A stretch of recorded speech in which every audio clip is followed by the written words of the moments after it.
And we are live. Welcome to episode 3270 of the Survival Podcast. WTF is going on out there? This is really kind of a feedback show merged in with a current event show that continues on from where we were Monday. Because on Monday, guess what?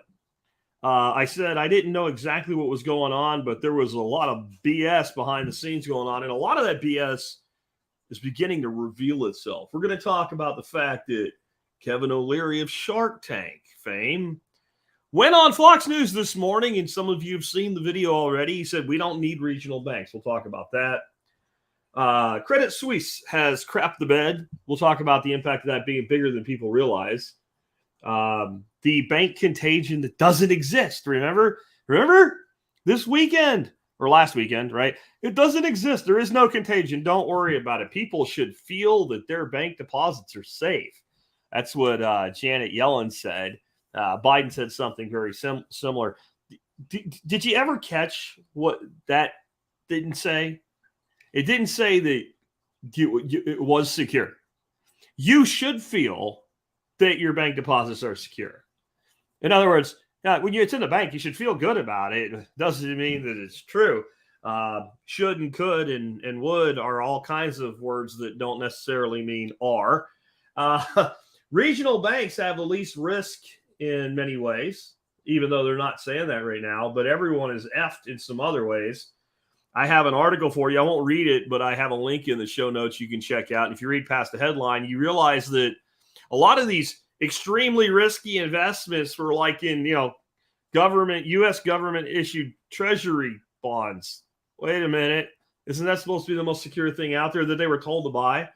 Real quick, I want to mention I'm calling it an instant PBS documentary. Yeah, the people that they beg you to buy $100 coffee cup and shopping bag once a year to stay on the air were able to produce a 2-hour-long, incredibly in-depth documentary regarding the recent bank failure of Silicon Valley Bank in 48 hours. Like, maybe there was a plan or something. I think I mentioned this Monday, but I don't know that I really explained it. Then before we kind of switch gears to the solution side, something not directly related to the banks, but actually directly related to the banks, because you can't trust no one, in the words of Chris Knight. And if you trust anybody today, especially from the media, industry, etc., the government, you're stupid. I'm going to show you a tank, a real T-72 Russian-made Ukrainian tank heading into battle, a dirt mound being used for propaganda. I'll have the video playing. There'll be no audio with it. I'll talk while it's running. If you know anything about combat tactics, you know how stupid this is, but it will work on people because people want to believe in heroes, even when those heroes are fighting dirt. Then we're going to talk about why. I know some of you are tired of hearing it, but I'm going to add a whole bunch of things in one, so don't get upset by the first word if you're still a holdout, boomers. Bitcoin, silver and gold, income systems that are independent of a job, tools, skills, productive systems, getting out of shitty areas. They're really your only play right now. I got a lot of people asking about protecting their money. And I think the problem is you think the money will be worth what it's worth if it doesn't go away from you. And that may not be the case. Or, people are worried about protecting their money. And don't you understand how interconnected everything is? And what do you think if this shit really implodes is going to happen to like your IRA, your 401k, and all those mutual funds and stocks and stuff you're holding? Yeah? Okay. So we'll talk about that. And that'll move us into some stuff that's more homesteading, permacultures, and things like that. Great way to store eggs safely for 12 to 18 months, maybe even more with no refrigeration. And it's not like pickling them or something like that changes the egg or the nature of the egg. Some of you know what I mean, Lime. Anyway, some confusion I want to clear up about biochar. And a misspeak I made about a listener who he said something about blood pressure. It was blood sugar. I'll see if I can find that email while we're doing this and tell you about a martini recipe he gave as well. Increasing production on existing garden beds using fences, etc., by going vertical? This is a common question. I've already put a garden in. I want to grow some of the stuff like you're talking about, but I've got a couple little like 4x8s, or I think this guy's like 4x7s or something like that. And, if you put something in there like a tromboncino squash, which is really, really productive, my tactical assault squash next to my rifle and shotgun behind me there, that's a big plant, takes a lot of space up. But if we go vertical, we don't give any garden space up. And that's the way to grow that sucker anyway, to get those nice straight long necks on them that you can do so much with. I have a question on cooking with pressure cookers. And the guy says, why when I make food with a pressure cooker doesn't have no flavor left in it at all? It's because pressure cookers generally overcook. And there's a simple way to fix that. Reduce the time in the pressure cooker. You're not pressure canning, you're cooking. It's one of those things that based on what you're cooking, kind of the size, shape, you have to over time kind of dial in the time that gives you tender and done, but still has flavor. And using some other techniques in spite of this, or instead of a pressure cooker, might actually be a bit better than you using the pressure cooker. But I will tell you, I make pressure cooker ribs. I'll tell you what I do, and they come out fantastic. I don't cook them that long, 25, 30 minutes. That's it for baby backs. And lots of seasoning before and after the cook. And then, well, just wait for the segment. And then it is time to hatch the chickens. Said like this, time to hatch the chickens. Do you know what that's from? I'm not a very good impersonator. I'm not Rich Little. Yes, I'm old. The fact that I even know who Rich Little is. Some of you are Googling Rich Little right now to find out what the hell is this old man talking about. There was a commercial in the 80s that many of you will remember for Dunkin' Donuts. Like the old baker dude. Time to make the donuts right in the morning. Time to hash the chickens. It is. And I'll tell you why. And it coincides with the item of the day. And since the item of the day is an incubator, and I have recommended a different incubator, which I just realized I never wrote up on the site, and I need to do because I own that one now as well. I'll talk about the difference between the two. And no, Faith, I don't mean Little Richard. He played music. Rich Little was an impersonator, and a damn good one. 60s, 70s, and 80s folks will remember Rich Little well. All right, so let's start. Before I jump into all of this, and boy, do we have a very bag of stuff today, don't we? Who else gives you this, by the way? Who in the podcast industry is going to break down the financial crisis for you, then tell you how to store eggs for 18 months without refrigeration, grow your own food, and hatch chickens? Who's going to do that? No one's going to do that. No one's going to. Do you want to start developing the skills in the second half of this show? Let me tell you what you want to get involved with. Paul Wheaton's freaking Kickstarter, Low Tech Labs. The best thing I've ever seen Paul do. There'll be a link in the audio notes from today for the podcast for those listening. If you're watching the video right now, there's a link right down there. There's all kinds of yummy links, but there's one for Paul. Go check it out. Back that Kickstarter. His goal is 11 grand. He went live Tuesday, and they're over 40 grand. That's because it's that awesome. You want to get the skill sets. Check out Paul Wheaton, sponsor of today's podcast, with his new Kickstarter, Low Tech Labs. All right, so let's start off with something. I wanted to show you guys this, and I want to before I show it to you, I want to preface it with something that I've been saying, not recently. I have said it recently, but I've been saying it for a long time. And a quick reminder, if you're in the live stream, if you do not put all caps or a question or comment that you want me to respond to, there's absolutely no way I'm going to see out of my one good eye while I'm by myself solo. But I've been saying for, God, over a year, CBDCs in the United States are going to not be what you think of as a CBDC. What they're going to do is allow the banks to create stablecoins backed by reserves of the bank, which is the same shit they do now. It'll just be fully digital. And they'll say it's not a central bank digital currency because there's more than one bank doing it. Of course, there's one bank backing them all. This idea that we have as many banks as we do, if the Federal Reserve is behind all the banks, do we really have anything more than one central bank? Or we just have a lot of like branches and divisions, right?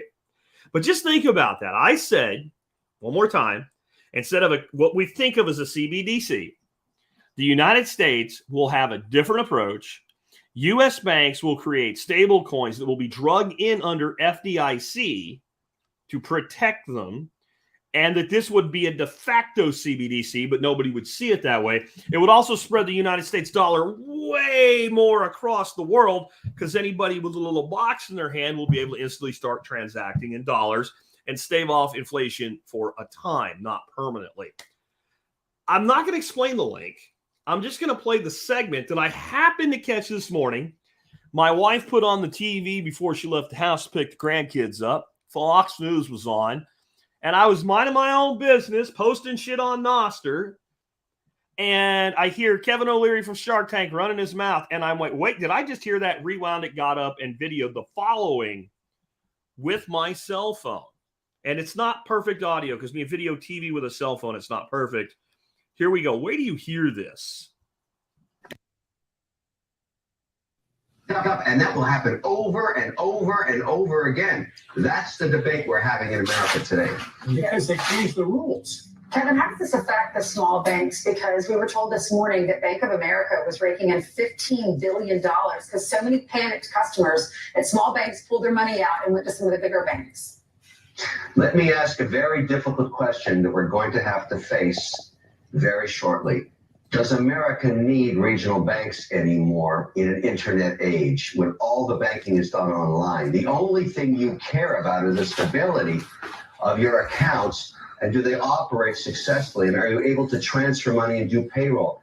The truth is, and this is tough love, I'm sorry, we don't need regional banks. We're going to move to a model that other countries have done very successfully, like Canada, like Australia, where you have 4 or 5 or 6 banks that are behemoths, highly regulated, still public. You can buy the stocks in them, but they work successfully. The most successful country in 2008 was the Canadian banking system. There's no regional banks in Canada. There's just giant behemoths. We don't need regional banks in America either. This is really, look, I'm sorry. Don't shoot the messenger. This is a fact we have to debate. And we're not going to have regional banks, even as you guarantee the accounts, because people don't want to take the 1% chance that something goes wrong. Yeah, but Kevin, People don't want to take the 1% chance that something goes wrong. Didn't we just bail out like a bunch of assholes like Wells Fargo, which are among these giant banks that he thinks need to be around? Didn't they get caught opening fake accounts in people's names just a couple of years ago and get massive multi-billion-dollar fines that they didn't really pay because they got the money from the same place that they stole the money from for all the years? My head hurts listening to this. And it's another one of those, damn, I didn't want to be proven right so hard so fast. What happens if we break down to 4, 5, 6 banks in the entire country? Right? That's all we have left. What does that do to freedom and choice? And I don't mean your choice in which line you sit in to deposit your paycheck. Because, yeah, he's right. Most people don't do that anymore. And if you're still doing that, stop it. Stop. If you're doing cash deposits from a cash business, I get standing in line. If you are taking your paycheck to the bank, what are you even doing? That has nothing to do with why we want regional banks. Let's put Jack was right, unfortunately, on the shelf for a second, and the crisis on the shelf for a second. Let's ask a question. Why would I want to do business with a regional bank? Well, because I might want a business loan that's not a risky investment, right? Just a business loan. And I might want to go down and talk to a loan officer with some level of freaking autonomy that can analyze my business plan and say, yeah, Jack, you can have the money, or that I have a track record of repaying with over and over and over again. And he just says, you know what, Jack, if you need the money, you can have the money up to a certain amount. If I'm doing revolving payroll loans and bridge loans where my finances have been on record with the bank forever, I might want that, right? Or I just might want to do business with somebody that's not freaking them. But what happens when you decide, I don't like all these protesters because this never happened in a country like freaking Canada, and you want to lock bank accounts up? Well, if you only have 4 or 5 or 6 banks, how easy is that to do? So that's all the problem, and that is the end game, because this crisis is a crisis they made. I'll show you in a bit that a lot of these risky investments they keep talking about were U.S. Treasury bonds. Yeah. The goal here is simple. To get rid of any remaining choice in how you financially conduct your life. That's what the goal is. the less banks, the less places that you have to keep an eye on. If you're the IRS, if you're the Department of Government Propaganda, if you're the disinformation czar, you know, if a housing czar is in charge of housing, is the disinformation czar in charge of disinformation? As in the source of it? Probably. This is disgusting. And I want to reiterate something a lot of you probably don't know because you're out of the crypto space, or even if you're in Bitcoin, you're not in the crypto space. Good for you. This guy was one of the biggest freaking shills for freaking Sam Bankman-Fried and FTX. This guy took buttloads of money from FTX and promoted FTX across his entire network of influence, which is massive because he's on TV giving away money that's not really his as a venture capitalist, because VCs don't use their own money. They borrow money against their money and they VC that. If they lose, they have ways that they cover that so it never costs them anything. I'm just saying, they're not doing it because they're nice guys, right? He wants us to be more like Australia and Canada.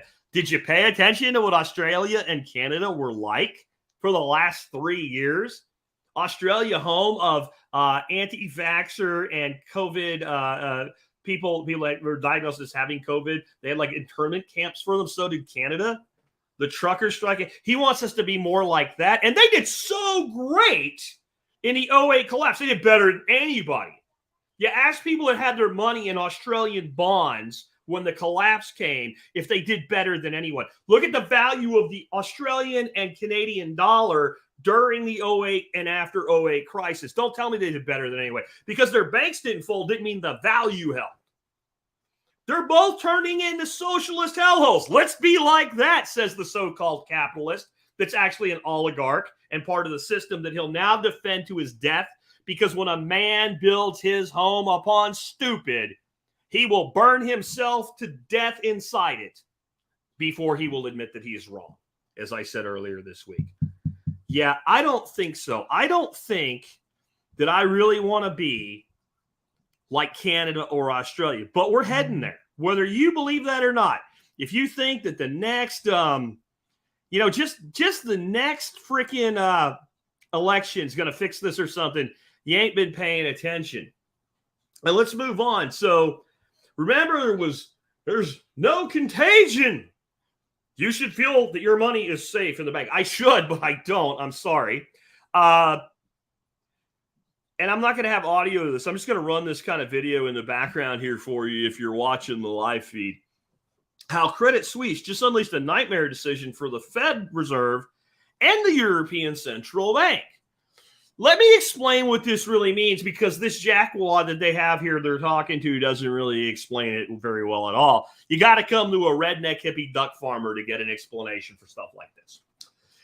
So the position that we're in is for, almost ever in the life of young adults, but for those of us that are older, the last 14-ish years, the Federal Reserve's had a policy.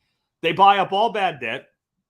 They keep interest rates near zero, and they just keep pumping money into the economy. And as bad as that was up to 2019, then they pumped like infinite amounts of money, trillions of dollars. We gave away trillions to overseas banks during the COVIDs. Okay? So this is a problem. Funny enough, if you print enough money, I know I'm just a redneck duck farmer here, but if you print enough money and you dump it in long enough, and if you send signals to the banks and investors that no matter what happens, we'll fix it for you, they do stupid shit and inflation goes through the roof. And there's a point where even if you're the Fed, even if you're doing this and doling out money to your buddies, you're like, okay, we want to keep our game going, and y'all are not using what we're giving you for anything meaningful, like, infrastructure and shit that a country could actually use, like bridges that are falling down, train tracks that are derailing trains, all that. Like, you're not doing any of the shit that would actually be an investment, and you're screwing it up. So at some point, when people are about ready to run out in the streets, burn down the freaking Federal Reserve to the ground, and start pulling bankers and Congress clowns out and hanging them from light posts because of the cost of eggs, we got to rein in inflation, and we'll fix it by making everybody mad by causing a recession, right? So they start quantitative tightening, the other side of quantitative easing, which just basically means they start dumping the shit assets that they have and they stop buying them and they stop printing money at the rate that they were, right? They actually start to contract the monetary supply, because when you dissolve the debt, you actually make money disintegrate. Can't get into how that works today, but that's what you're actually doing when you dissolve a debt. You actually cause the money to go away. And just think about the simplistic version of it.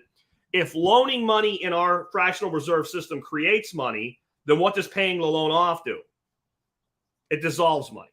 So your only solution to runaway inflation is contract the monetary supply and quantitatively tighten. Now you start doing that, and you also have to start moving interest rates up. When interest rates are high, stocks will die, right? That's how it works. When interest rates are low, stocks will grow. It's a very simple formula that historically has worked.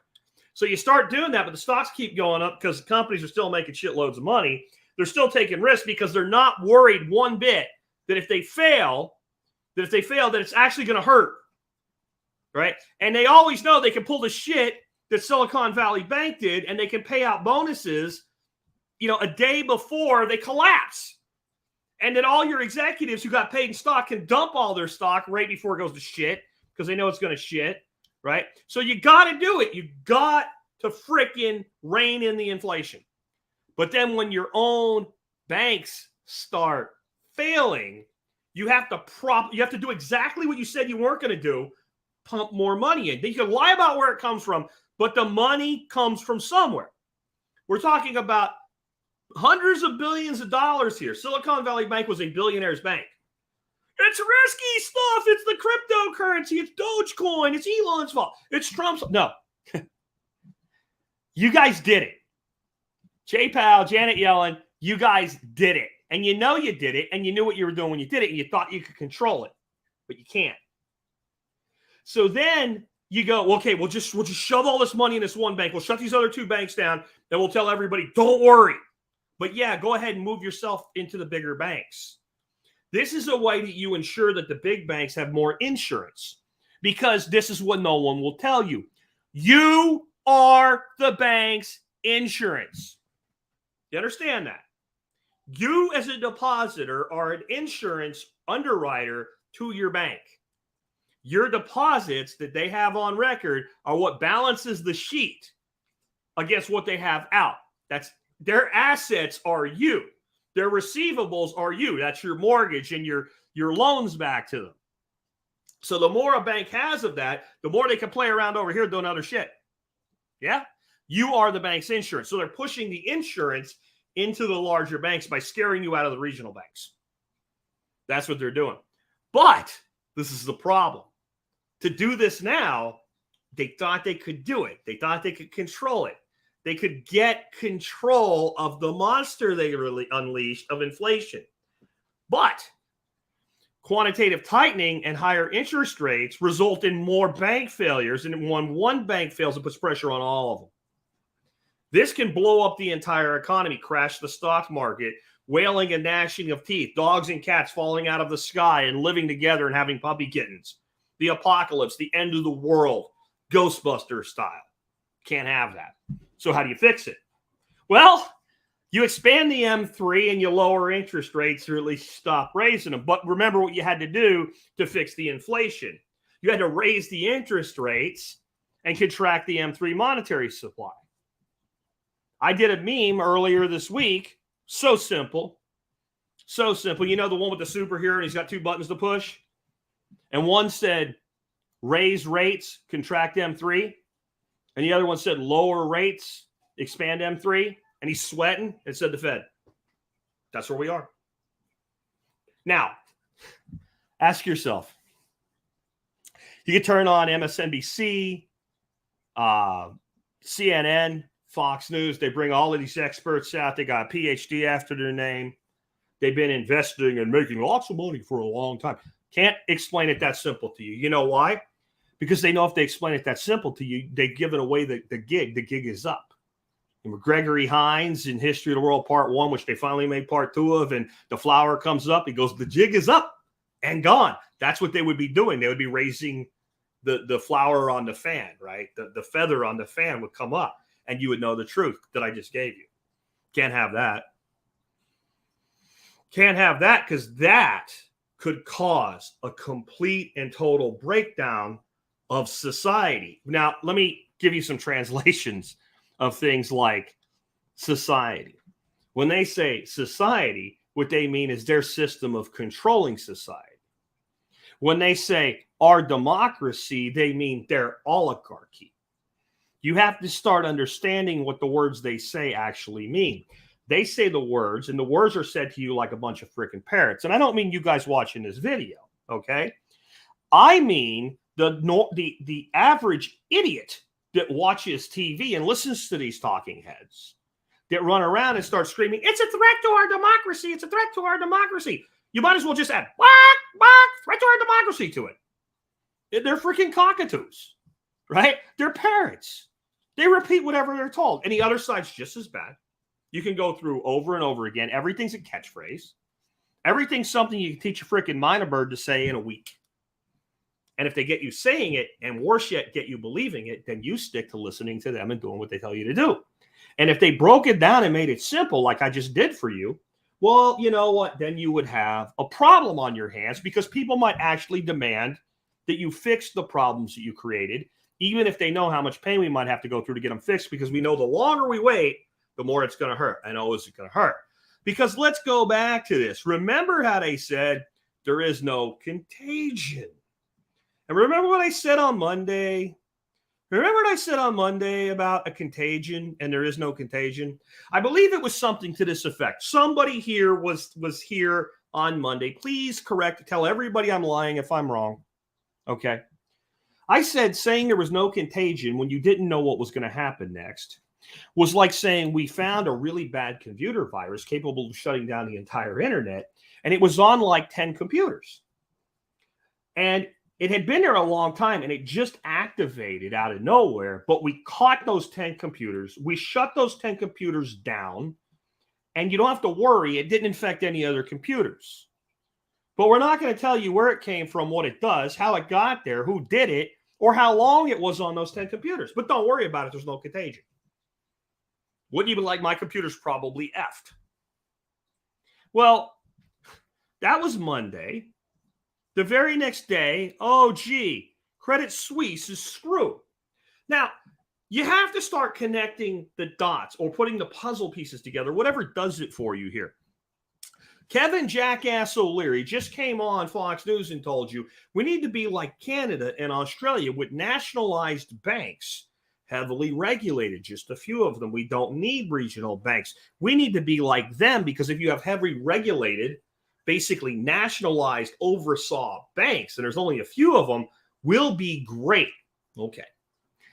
Credit Suisse is a nationalized Swiss bank.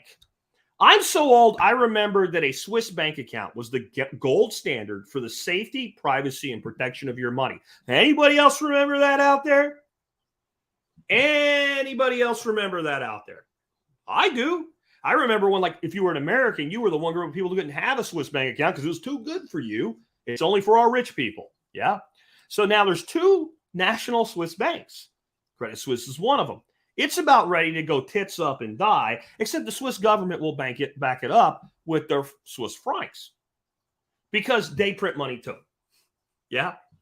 So if that wasn't bad enough, right? Okay. So Credit Suisse, like I said, we know this is a problem, but there is no contagion. See, we were isolated here with SVB. This is all because of cryptocurrency and risky investments like U.S. Treasury bonds, which I agree are quite risky.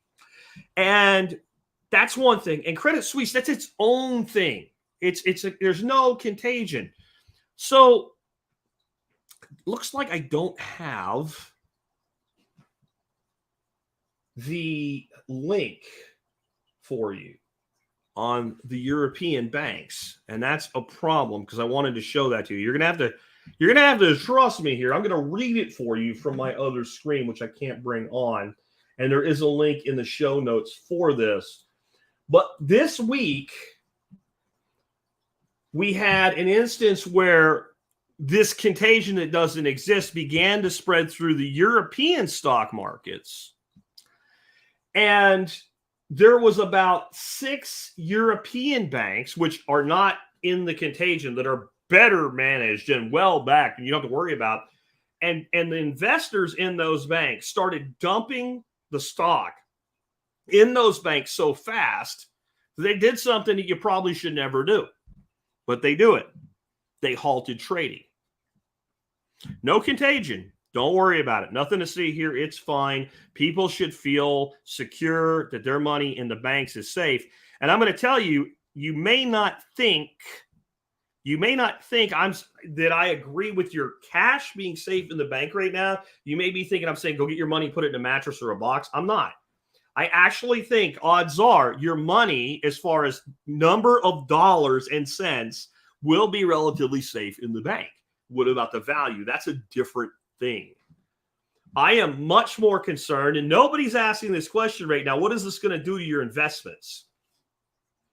When you have a banking crisis and a liquidity crisis, what does that do to the value of stocks that are 100% bought into speculation, which is why they're priced where they are 2, 3, 5 years out from their current earnings? Could be a problem. Where's most of your wealth? Is most of your wealth in, Summit Bank or Joe Blow Bank or Federal Credit Union XYZ? Is most of your money in there, or is most of your money in your 401k and your IRA? Where is most of your money? Are you looking at the right spot when you're worried about money?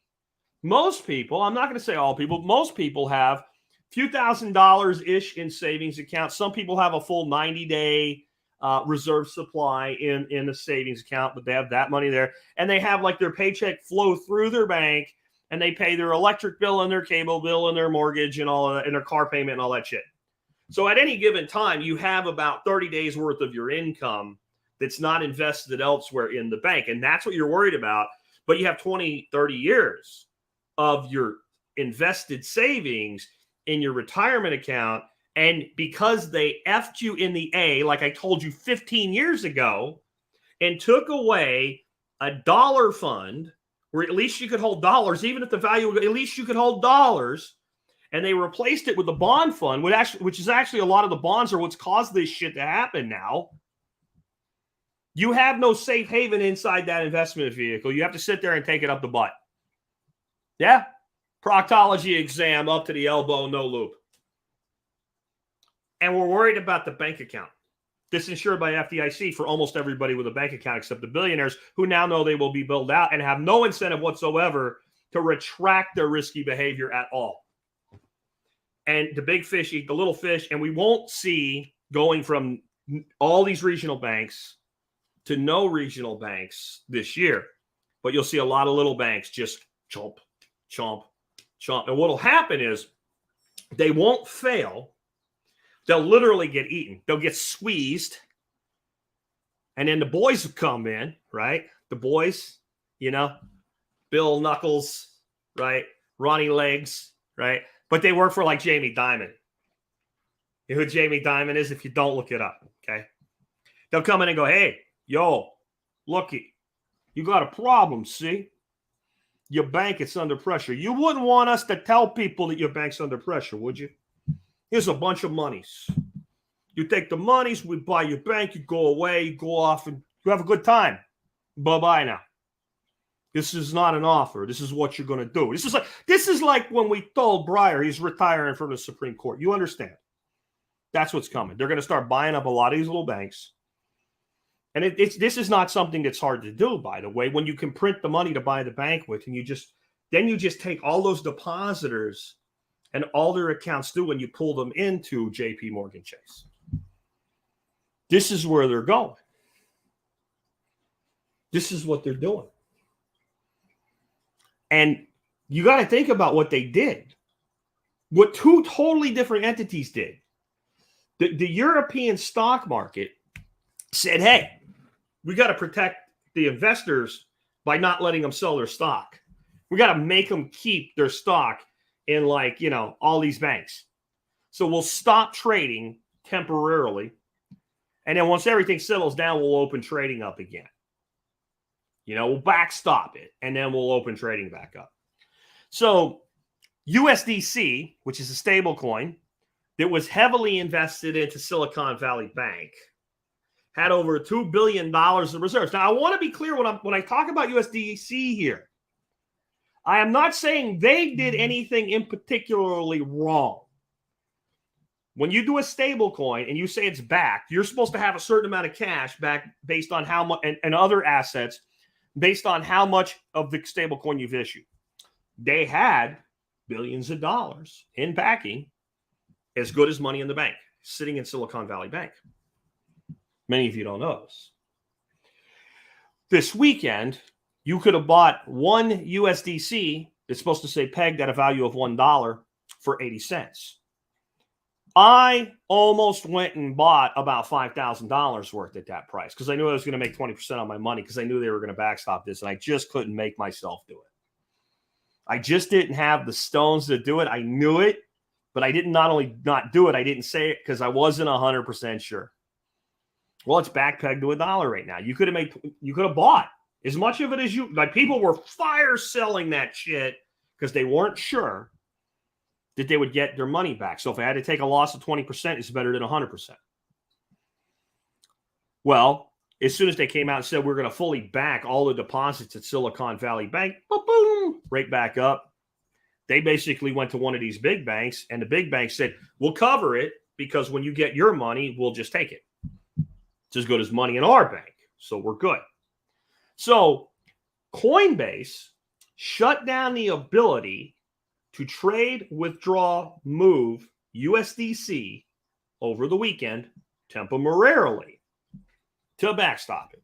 So Coinbase, a non-banking institution tied into the banking system, publicly traded company in the United States, by the way, shut down trading, and the European stock market shut down trading over the same actual issue once you see the two connected together. But there is no contagion. What kind of conspiracy theorist are you? Why don't you trust the experts? Why don't you believe the experts?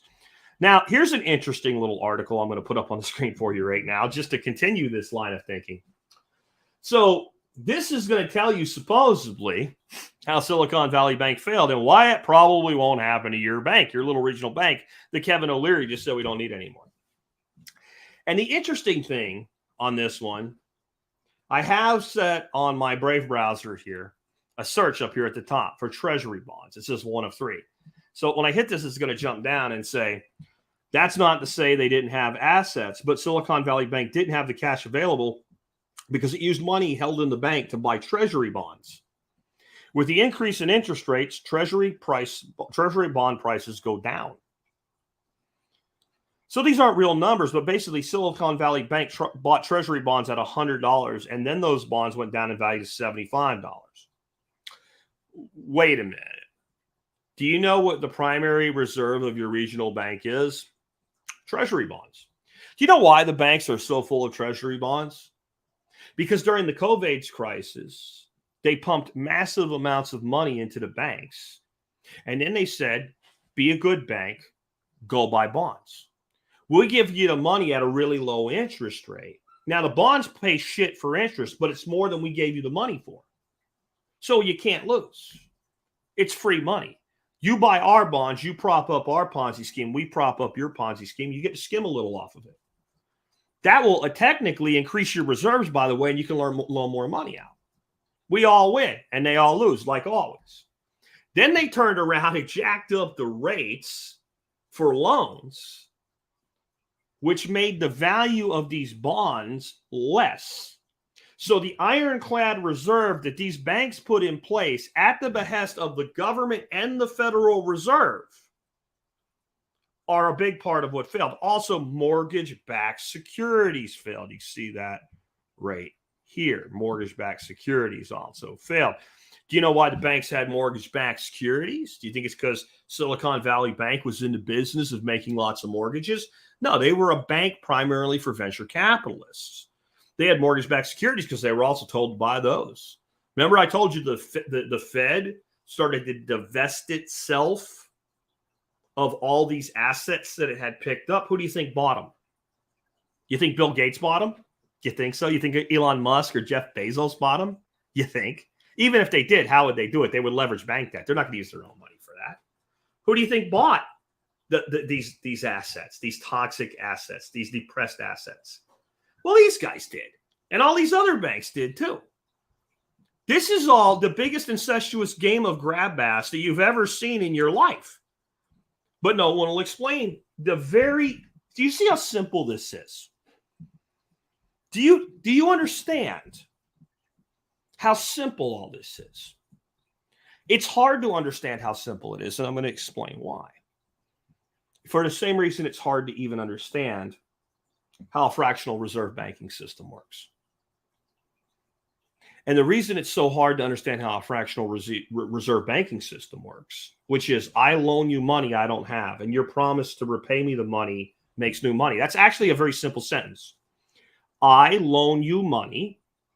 You put up some form of collateral, but really what you're putting up is your promise to pay the money back. There is no money. It doesn't exist. You make a promise. You sign a piece of paper. I type some numbers into a computer, and the money, poof, comes out of thin air. You now have the money. I have the right to get the money back plus interest on money I gave you that I never had. Now, if you're sitting here and your brain is locking up because you've never heard me or somebody else talk about this before, you have to understand why. It's not locking up because it's complicated. It's so simple and it is so illogical that your brain is literally repelling it like a toadskin jacket repels water, or a frog tog's jacket repels water, or a duck's back repels water. It won't go into your brain because you're actually smart. This is easy to understand if you study the system long enough that you accept it, or you're stupid. Stupid people understand this like, oh, okay. Right? They often don't see a problem with it. But smart people that have never been exposed to that before, their mind rejects it because it's too simple and too stupid. These smart people can't do something that's this stupid. There has to be something else to it. There isn't. There is nothing else to it. The entire crisis that's going on right now is incredibly simple to understand. Because you're smart, your mind is rejecting it. And they know that. So they can put a bunch of long words, bring guys out with letters after their name, talk a bunch of shit, make it partisan, make it part of the ass clown circus. That's my word for the election to people that are new to me. And then you're just like, I don't understand. And you give up and you just say, I need to protect my money. And you don't even know what it means. And you don't realize what's most at risk. What's most at risk is your investments. And what's most at risk is your house. Because if you go into a recession without capital reserves to pay your mortgage, if you lose your job or your source of income, then you lose your biggest asset, which is your home, which Robert Kiyosaki tells you is a liability. Of course, he owns hundreds of them that he bought with other people's money. So how much of a liability is it? What he actually means when he says it's a liability is the minute you can't pay for it, it becomes a liability. It shifts because you have a balance due owed against it. So right now, the biggest threat to the average middle-class American is their investments in their housing and losing their housing or having to downgrade the quality of their housing. Now, why haven't they told you that? Because then you might panic, you might get really pissed off, and you might actually start to change the way you do business. Can't have that because when we say society, what do we really mean? Their control over society. That's what's being protected right now. The government is not seeing to solving the problems of the United States people. They're more concerned about foreign governments. They're more concerned about, overall, though, their control. Their control over you, your way of life, what you eat, how you spend your money, where it goes, who you talk to, and how you think. And they're more worried about how your children think than how you think because they're thinking a generation ahead, wresting greater control across time to maintain control for their power structure. Again, this is simple. No one tells you this because no one wants to tell you this because it doesn't benefit them. Truth be told, it doesn't really directly benefit me to tell you this. I'm just kind of big on truth and understanding and educating people and helping them understand why I talk about all the other crazy shit we need. Nicole Saw says, holler dollars need to be a thing. Nicole, let go of the shit coins. I know I was part of it at one time too. Use Lightning. You already have it. Just get everybody a wallet of Satoshi, start doing business in Satoshis, and you're done. Then you have holler dollars or Joe Bucks or whatever you want to have. Lightning Network, wallet of Satoshi, done. Start transacting business with each other off chain for all of the small purchases that you're talking about when you talk about regional currencies anyway. As for banking, we'll have Fediments in time. We'll get to that. That's a little bit more down the road before we start to turn the corner. Real quick, I want to bring this up on the screen. So somebody sent me this on Monday morning. It's a documentary produced by PBS. It's almost 2 hours long. It goes deep in depth. And I will say, a lot of the interviews and stuff are older interviews. But this was totally put together to explain the crisis we're in and the banking collapse of Silicon Valley Bank. In fact, this picture that's on the screen is about 5 seconds into this documentary. Again, the people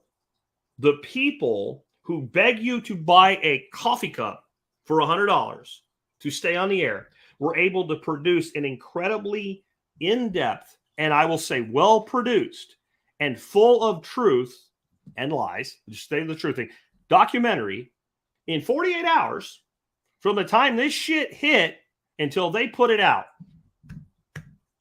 Sure they did. Sure this wasn't sitting there ready to go. Sure this wasn't in production for, do you think that I know that your favorite YouTuber could slap together something this good in a day.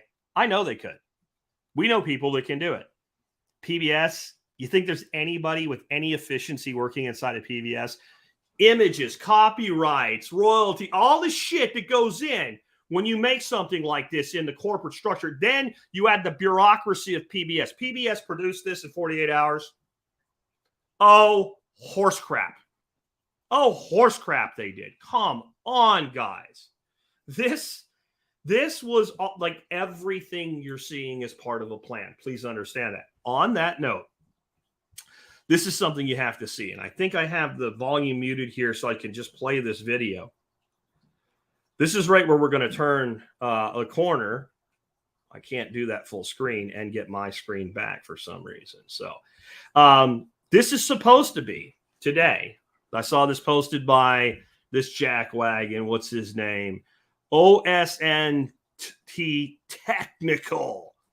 East of Slovensk, a Ukrainian T-72 tank from the 54th Mechanized Brigade advances on a Russian trench line under the cover of fog, engaging the Russian positions from near point-blank range. So heroic, so brave, with a great big blue and gold Ukrainian flag sticking up out of the turret, because that's what you do. Okay. I'm going to defend the concept of the flag being displayed just a tiny bit here. Then we're going to go and tear this apart. All right. They have T-72 tanks. So do the Russians. Might be good to know, like, don't shoot that one. Okay. So maybe on that. Well, here's the thing, though. Here's this tank with a drone following it with beautiful, perfect footage. It's fighting a trench line of entrenched Russian soldiers at point-blank range. Okay. It's by itself. Some of my folks out there were in the military. Some of you guys were freaking tank commanders. There's got to be one or two of you in the live feed right now. If you listen and don't watch and you're live, pull this up and look at this. Start telling these people what's wrong with this. No infantry support, no air support, no additional tanks, all by itself. Well-run path, never strays from it, drives straight down the tracks. This looks like this place here. I used to work for Lockheed Martin as a consultant many years ago. And in Grand Prairie, Texas, they have this place where they had these, they were like APCs, but they were for the MLRS missile system, the multiple launch rocket system. And they had this place that they drove these things around out there. They didn't shoot nothing with them, but they drove around, they tested them. They'd bring generals in and feed them booze and let them watch the things drive around and get orders and stuff. And I mean generals from our government, from all over the world, et cetera, to watch these things drive around. This is what this looked like. Like this place where it's driven 100,000 times back and forth. They don't go off the road That way, you're fooling the enemy who would expect you to go off the road, and they don't know where to train their weapons on you. If you go watch this, because I can't blow it up and get my screen back at the same time here.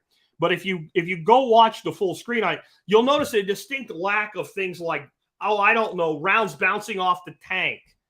You know, the Russian equivalent to our AT-4. I don't know what it is, but like, do you know the Russians actually have weapons to destroy tanks? Do you guys see what I'm saying here? Do you see what I'm saying here? They're having a war. They're having a battle with a dirt pile. Now, it looks to me when they show some of the aftermath of the tank engaging, like there was a trench line there. There's nobody in the trench. This isn't engaging the enemy at point blank range. This is propagandist bullshit. Now, the interesting thing is when I posted this, there's some people that came into the comments and defended Ukraine. They didn't say, you don't know, man, it's real. When they read what I wrote and they looked at it, they said, well, what would you do? Of course, one guy said, any country that doesn't engage in this kind of propaganda during a war isn't really trying to win the war. This is up there with the ghost of Kyiv at the beginning and the Miss Ukraine fighting the war. And she had the pretty gloves on and perfect hair. And at the beginning, where'd she go, by the way? Where's all the models from Ukraine that were out fighting the war? Now all we get is a picture of their butt in tight BDUs, but you don't see the person. It's probably a dude transitioning, or he's a dude with a well put together ass, and they didn't have the right size BDUs for him. Somebody took a picture and went, that looks like a chick's ass. Let's use this for propaganda. People look at chicks' asses. But the fact that it's a scam shouldn't surprise you. If it wasn't a scam, that's what should surprise you. I didn't bring this up to make a case against U.S. backing Ukraine and trying to lead the United States into a hot war with Russia today, though that's a pretty good case to make. I brought it up just to reinforce that you're being lied to about everything all the time. Just like this incredibly complex situation, which normal people can't possibly understand. So we brought in Joe Jackoff, who is an expert in all things Joe Jackoff, to try to explain it to you today in a way that you can understand just a little bit. Is a lie, because you could explain it really easily like I just did. So is everything else. Lockdowns were a lie. Jabs were a lie. Masks were a lie. Science is a lie. Almost everything they tell you is a lie. But much like that PBS documentary, and I actually recommend watching it, shitloads of truth in it. What these people do, that was a real tank. There wasn't a real enemy. If you had used video from a computer game, eventually people will begin to figure out that you used a video game, because that's happened, by the way. I've even been fooled by it.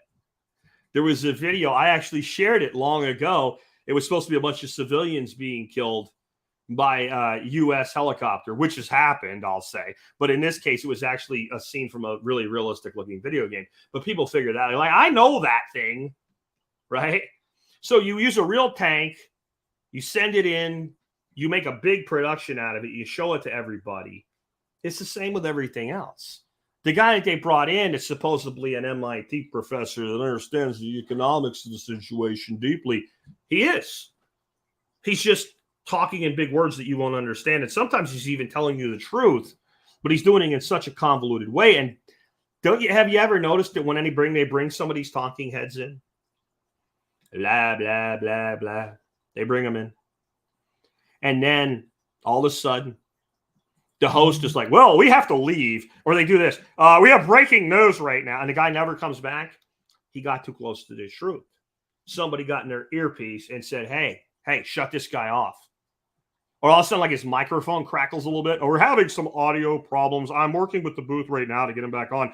But for now, we're going to go over to you, Dan. Do you think that's what actually happened? Do you think this all isn't one big Hollywood pile of crap? Do you really? Okay. I know most of you came for blood and guts today. I gave it to you. How about we talk about some solutions? How about we talk about things you can do?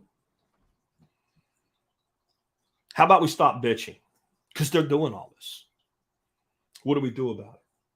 Here's what I have for this bullet point in the transition. I'm going to read it verbatim, what I wrote this morning when I set this up. Why Bitcoin, comma, silver and gold, comma, income systems, comma, tools, comma, skills, comma, productive systems, comma, quote, getting out of shitty areas, end quote, comma, etc. are the only real moves right now. Because you can't stop any of this shit. You can't vote it away. We can create parallel economies. We can't defeat their economy. We can't replace their economy. All we can do is build our own and do as much as we can in ours so we can do as little as possible in theirs. We're still going to use theirs. We're going to be part of this crazy, effed up crap, whether we want to be or not. They're going to continue to downgrade the intelligence of our children in schools. They're going to continue to abuse children and teach them that you might not really be a little boy, Johnny, until parents get pissed off enough not to go to school board meetings and get on a terrorist watch list with the little elf Merrick Garland who's still pissed off that he's not a Supreme Court justice. When enough parents say, no more, you shall not touch my child. That's the only way to stop this. Exiting their systems, creating parallel systems, walking away, and having a means by which you can walk away. That's it. You have to feed yourself, grow your own food. You have to house yourself. Get into the least overhead of debt you can with your housing and have your housing be somewhere that's productive versus consumptive. I've only taught this for 15 years. If you're in a shitty area, get out, get out, get out, get out. I can't say it anymore. I'm going to go hoarse from saying get out. Protect your money. Protect your life. Protect your children. Protect your investments. When I was saying earlier, where's the bulk of your money invested? One guy said Bitcoin. Good for you. You're going to be okay. Jim Cramer says everything is going to be just fine. I posted a screenshot of that yesterday on Nostr, and I said, we are effed. And I said, actually, society's effed. We'll be fine, guys. That doesn't mean it'll be easy. That doesn't mean there won't be any bumps in the road between here and there. That doesn't mean they won't keep trying to shake out weak hands. Just remember, if you're in the Bitcoin game, every time your hand gets weak, my hand gets stronger. People like me are the ones buying from you when you sell in fear. You don't want Bitcoin? Okay, fine. I know some of you, blah, blah, blah. Jim Cramer, Hunter. Jim Cramer. Anyway, yeah, some of you guys, Bitcoin, I prefer silver and gold. The problem is most of the people that say that, you don't have that either. You don't have that either. So you want to do silver and gold as a financial reserve? I don't think it's as solid of a financial reserve. It's harder to move. It's easier to confiscate. When you get it to a certain value, it's very bulky as far as the silver side of things, which most of you would buy. But you better have more than one of these. Income systems. What's an income system? An income system is something that the value of it can fluctuate. You can bring in more money this month than last month. You can have less customers this month or more customers next month. But nobody can just call you up and go, hey, Bill, you're fired. Anything like that is an income system. You got to have something like that. Tools. What do I mean when I say tools? It's a very multifaceted thing. A drill is a tool. A screwdriver is a tool. A wrench is a tool. But I would also say my next word, skills, becomes a tool as well. Being able to do things in some ways is a tool. Having a piece of land that has enough area to do more than one thing with is in some ways a tool. Skills are invaluable, except they go away with your death or they go away with your injury. But if the skill set is something that can be transferred to others, in other words, even if I was injured, I could direct somebody what to do, then they still have tremendous value. Productive systems. A productive system is an income system that produces something other than money. Productive system is an income system that produces something other than money. A productive system is an income system that produces something other than money. Nicole Sauce has sheep. Sheep make new sheep. It's an income system that produces something other than money. The baby sheep can become a lamb for the slaughter, and it can be sold to somebody at a profit and be converted into money. But until then, it hasn't produced money, and hence, it's not taxed. I can raise as many lambs as I want. I can eat all the lambs. I don't pay any tax. I can give you the lamb as a gift and you can give me a gift, and it's not barter because we just decided it wasn't in our little heads and it's not taxed. A garden is a productive system that's an income system that produces food instead of money. I can grow as much food as I want and I can eat it. If I sell it, if it's on the books anyway, I got to pay tax on it, but I can lose a lot of money on a farm. It's not real money. See, it's a productive system that doesn't use money, but it leverages money. It takes capital that would otherwise not be seen as a loss and transforms it into a loss, like all businesses, except until I convert it into money, it's just producing a thing versus money. That's a productive system. A place that grows trees is a productive system that produces something of value because a tree is valuable, but it's producing something other than money. The business that sells the tree to the neighbor, that is a business system. That's an income system. And when you start realizing, geez, the way to make this Bitcoin stuff, the silver and gold stuff, the income system, the tools and the skills and the productive systems really sing is to start creating interconnections, and not a linear connection, which is the way society thinks, but a webbed connection, which is the way permaculture thinks. That's the way to stability and rejuvenation. And that's regenerative, where things actually get stronger every year. Regenerative doesn't just have to be used before the word agriculture. It can be used in your own life. If your life is better every year, then by very nature of the term regenerative, you have a regenerative life. If it's worse every year, then you have what? An unsustainable life. If it's the same, that means struggling to barely get by. We call that sustainable. Where do you want to be? Where do you want to be in 5 years, in 10 years? Have you accepted yet that society over the next 20 years is going completely to shit? Has that dawned on you yet? Has it completely reined in your head yet? Well, if that's the case, then what do you have to do to not participate? You can't just say, I'm not going to comply, I'm not going to participate. You actually have to be able to mean it when you say it. I used to use a word a lot early in the show. I would say, at this point in my life, I'm unemployable. And I'd have people email me who had jobs and say they were unemployable too. And I'm like, no, you're not. You still have a job. Well, I need it for now, so you're employable. You can't just say it. You actually have to create the system by which you become unemployable. My wife is unemployable for a totally different reason, because we don't need anything. When we first moved back here from Arkansas, she talked to some of her friends, and most of her friends she actually worked with. That's how she knew them. And as soon as they heard she was back, they begged her to come back to work as a nurse. And I said, hun, you wouldn't last a week. Do you remember you used to come home and you used to bitch about your boss and the one employee there that didn't do any work and everybody had to, like, all the bullshit? She goes, yeah. I said, how long would you take that right now, knowing you don't need your income? She said, never mind. And it wasn't me telling her don't go work. If you want, my wife can do it. Trust me, my wife does what the hell she wants to do. But what she wants to do now is spend her days with her grandchildren, homeschooling them and being grandma. And she gets to do that. She's unemployable. You can't throw money at her and make her go back to work. If you want to be ungovernable, which is what we're really talking about, then you have to build the systems that enable that. Let's talk about a few things that you like. We had a great conversation yesterday with Andy McCann. And he's like, I did a garden, didn't work for me. I don't do a garden no more. That's okay. But do something. And here's some things that I want to talk about. These are questions that came in, or some information that came in. My wife actually got this from one of our customers. I've heard about this before. I've never really looked into it much. I have a video in the audio notes for you. You can watch, about 5 minutes long. Tells you exactly how to do this. But did you know you can store eggs for year and a half, almost 2 years, with very cheap stuff, and not pickle them or, put them in salt and turn them into some kind of weird 100-year century egg from China that smells rotten? Like, nothing really hard. Like a 10-year-old kid could listen to the instructions and do this perfectly safe. It's called glass water eggs or lime water eggs. And I'm going to give you the short version, but I encourage you to watch the video to make sure you understand what I'm saying and don't do something wrong. You take hydrated food grade lime, and I believe it's 1 gram per 1 quart of water.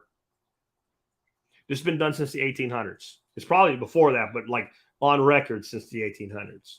So if you're doing 5 quarts of water in a 3-gallon bucket, which seems to be about right for 80 eggs, you do 5 grams of hydrated lime to 5 quarts of water. I think it's grams. It could be ounces. I don't remember. Go watch the video that's in the audio notes. And you mix that, and it mixes really easily.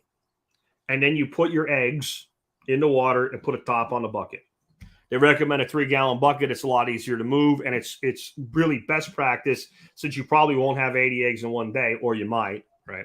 But you'll probably put them in over time, that when you start pulling them out, you reach down and pull your eggs out of the bottom first. And a 3-gallon bucket, that's a lot easier to do than a big old 5-gallon bucket, which is a lot harder to move. Some people do it in big mason jars, like half-gallon mason jars or whatever. You do whatever you want. Same formula, though. 1 quart water, 1 gram hydrated lime. Weigh it. Don't measure it by volume. The key, the eggs you put in there, you cannot wash them. They need to be fresh, and they need to be clean. I can't wash them, and they need to be clean. You use your eye holes, right? Your skull holes, those little eyes in them. Most of you have 2 good eyes. I got 1. If I can do it, you can do it. You look at the egg and go, this egg is clean. It goes in the glass water. This egg has poop on it. I will wash this egg and use it fresh. And what you do is you store enough eggs in the lime water to get through your molt and your darth. So your molt, you'll have production go down, and your winter, you'll also have production go down. So that way you have enough eggs. You don't have to take up freezer space. You don't have to cook them and dehydrate them. You don't have to do any of that shit. And if you're making a cake and you need 2 eggs, you take 2 eggs out, you crack them, you make a cake. If you want over easy eggs, you make over easy eggs. If you want scrambled eggs, you make scrambled eggs. You want them fried hard, you want them poached, you want them boiled, you want them soft yolks, however you want. You want to throw them in your pot, throw your sous vide circulator in there, set the temperature that makes the perfect soft yolk for you. You do that. All you do is wash the lime off of them before you cook them. Now, I've heard about this, and it was always like, I don't really need this. I have my own birds, but I thought about it. I do have my lulls in production. And this would also be a way, and I might do this year, that we could put away our eggs that we save to cook for everybody in the fall workshop, and then everybody could experience them. And what actually happens is the lime basically completely hardens and seals in the shell, and then just kept at room temperature, the egg keeps perfectly well. And here's the thing, when people are like, how do I know my egg is good to eat? When you crack a bad egg, you know it almost instantly. It's one of nature's perfect foods. If it's begun to develop to the point where it's unappetizing, you'll notice that. If it's gone bad, you'll know. Anybody that's ever cracked a bad egg, you know what it looks like. And most people that keep chickens or ducks, you've cracked an egg, it's not quite bad yet, but you're going to not eat it anyway. And you know what I mean? The whites begin to get cloudy, etc. And I watched this video, and I watched this girl crack an egg that was a year old, and it was clear, big, beautiful yolk, looked perfect. So I think this might be the single best way to preserve a high protein, high fat, high nutritive value food. And the lady that did this said she bought a 5-pound bag of hydrated lime, or 50-pound bag of hydrated lime. If you're using a gram to the quart, or even an ounce to the quart, whatever it was, I think you're good from now till the end of the apocalypse. If your hydrated lime on a 50-pound bag runs out before the problem is over, you have other problems. So I wanted to make you aware of that. And I did some deep dive into it today and yesterday to make sure this really is safe. It has the Jack Spirko stamp of approval, hydrated lime, water glass eggs. Definitely should check into it. Next, on biochar, there's a few things that I really think people asking these questions didn't watch the 2+ hour podcast video, which was really a free seminar that I did on biochar. So I've had a lot of people asking, why can't I just use charcoal? Because it's not biochar. Because when you make charcoal, especially briquettes, there's binders and things in there that are not what you're looking for. If you use lump charcoal, they're made in what's called a Missouri kiln. It is not processed the same way at the same temperatures and as fast.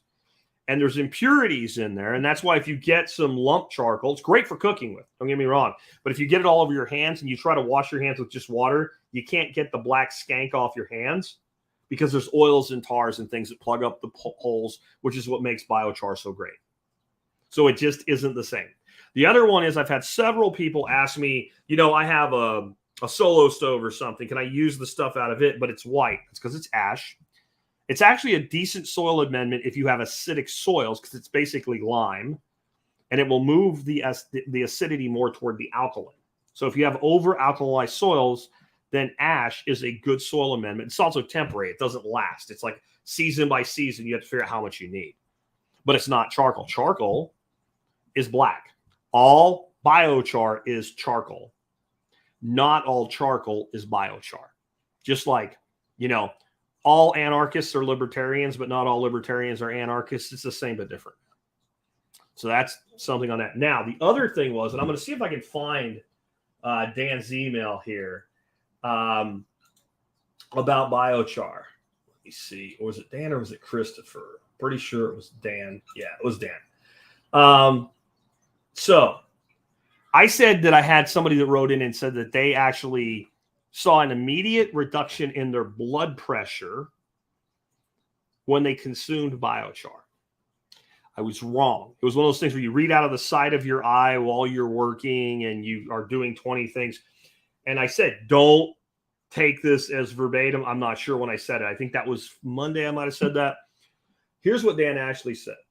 I gave Dan's one of our egg customers, and I gave him a quart of biochar because he keeps worms and wanted it for feeding to his worms and stuff like that when he bought his last few dozen eggs from us. He said, thank you. Couple tasteaways. It does taste like nothing and has the effect of lowering my blood sugar noticeably nearly immediately. It would be interesting to see if it binds with glucose while in an acidic solution like blood. It would also be of help to someone with abnormally high blood. Would it also be helpful to somebody with abnormally high blood glucose level? And I don't know. I don't know. I will tell you that it's not binding with glucose in the bloodstream because it doesn't go in your bloodstream. It stays in your digestive tract. But what it may be doing is binding with glucose in the digestive system. So if your body's actively drawing from your digestive system, then when you cut off some of the glucose and bind up through adsorption, not absorption, then that would do it. Now, same thing I said when I thought I was talking about blood pressure here. Even if this was true for Dan, it doesn't mean it's a thing. There could be 100 things that cause it to happen. Or it could be unique to, like, this is something that would need greater research, but it's interesting to know. But then he says, a recipe for a martini. I found this interesting. A large pinch of ground biochar, aka food-safe charcoal, in a shaker tin, Bombay sapphire, dried vermouth, olive juice, shake and strain it. Mellowed out the sapphire quite a bit and left the drink dark and cloudy. Great improvement. Yeah, I don't know about all that, but it's interesting. It's interesting. One thing I want to say about biochar. When you make biochar, it is safe to consume. Okay? It is. Period.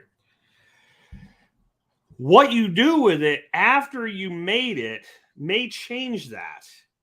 So one way we can add nitrogen to our biochar is urine. Don't use that when you eat it. And you might be like, well, I wouldn't do that. But maybe some other things. So compost teas. Where's the biochar? Is it in a bucket open in your garage and it's been there for a month? I don't know that I would eat that. But if you watch Bob Wells, the whole workshop that I posted on biochar, he's like, makes biochar, they quench the biochar, pulls it right out of the bucket and takes a bite out of it right in front of the students. Also, oh my God, well, it's as sanitized as it can get at that point. And it is weird. It doesn't have a flavor at all. You would think that it has a like a barbecue flavor or something like that. It's very inert. We're feeding it to our dogs and our birds right now. I bring in a jar at a time for Dorothy. Every dog gets 1 tablespoon of biochar in his food every day. And I would say that the overall physical appearance of the dogs has seemed to improve since we've done that.